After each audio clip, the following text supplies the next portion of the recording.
Hello बच्चों। तो चलिए हम अपना क्वेश्चन डिस्कस करते हैं। यहाँ पे गिवन है the locus of the centre of a circle which touches externally the circle x square plus y square minus 6x minus 6y plus 14 is equal to 0 and also touches the y axis is given by the equation. Option A है x square minus 6x minus 10y plus 14 is equal to 0. Option B है x square minus 10x minus 6y plus 14 is equal to 0. Option C है y square minus 6x minus 10y plus 14 is equal to 0 and option D है x y square minus 10x minus 6y plus 14 is equal to 0. अब यहाँ पे हमारा की concept है, की concept मान लीजिए हमारे पास टू सर्कल्स हैं with center C1 having radius R1 and second circle की सेंटर है C2 और रेडियस है R2. सो अगर ये दोनों एक दूसरे को टच कर रहे हैं एक्सटर्नली, देन जो ये डिस्टेंस बिटवीन सेंटर है C1 C2 की, ये किसके बराबर होगी? R1 प्लस R2 की. तो ये रहा हमारा की कॉन्सेप्ट. नाउ यहाँ पे अब हमारे पास यहाँ पे सर्कल गिवन है, तो पहले तो हम यहाँ पे सपोज करते हैं let centre of the circle be h, k and since it touches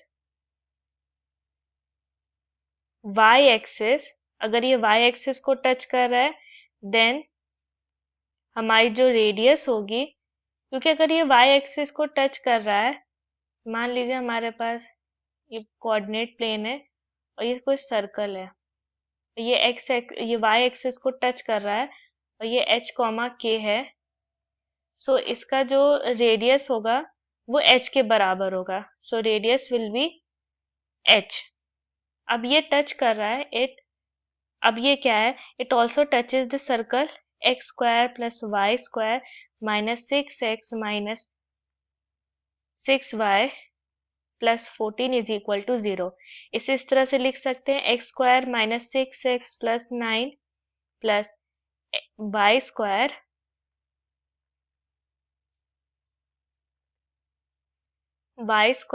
minus 6y plus 9 is equal to minus 14 plus 9 and plus 9. So इसको करेंगे तो ये होगा x माइनस 3 का होल स्क्वायर, इसका एक्सपेंशन यही आएगा, प्लस y माइनस 3 का whole square is equal to ये होगा 4 के बराबर. अब अगर हम इसका सेंटर देखें तो ये होगा 3,3 एंड इसकी रेडियस होगी क्योंकि इसका स्टैंडर्ड फॉर्म होता है x माइनस h का whole square plus y minus k का whole square is equal to r square, जहाँ पे h, k हमारा सेंटर हो गया और r इसका रेडियस होगा. सो सी हमारे पास सेंटर है दोनों, तो मान लीजिए एक सेंटर है C1, ये है h, k और ये है दूसरा सेंटर C2 जो है जो कि है 3,3. सो अगर हम इन दोनों का डिस्टेंस फाइंड करें, सो यूजिंग डिस्टेंस फॉर्मूला ये होगा h माइनस 3 का whole square plus k minus 3 का होल स्क्वायर. अब क्योंकि ये टच कर रहा है तो ये डिस्टेंस किसके बराबर होगी? दोनों रेडियस के सम की. सो ये होगा h प्लस 2. सो ये हो जाएगा अंडर रूट h माइनस 3 का whole square plus k minus 3 का whole square is equal to h plus 2. अब बोथ द साइड स्क्वायरिंग करेंगे, सो ये होगा h माइनस 3 का whole square plus k minus 3 का whole square is equal to h plus 2 का whole square. अब क्या करेंगे, इसे अगर हम सिंप्लीफाई करेंगे, सो ऑन सिंप्लीफिकेशन हमें मिलेगा k square minus 10h minus 6k plus 14 is equal to 0। ये इक्वेशन हो गई और ये लोकस हमें मिल गया, ये हमें लोकस मिल गया। सो हम क्या करेंगे, h कॉमा k को h कॉमा कोई को रिप्लेस करेंगे x कॉमा y से। सो हमारे पास हो जाएगा y square minus 10x minus 6y plus 14 is equal to 0।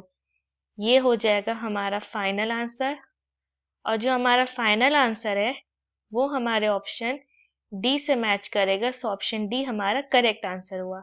I hope the concept is clear. Thank you.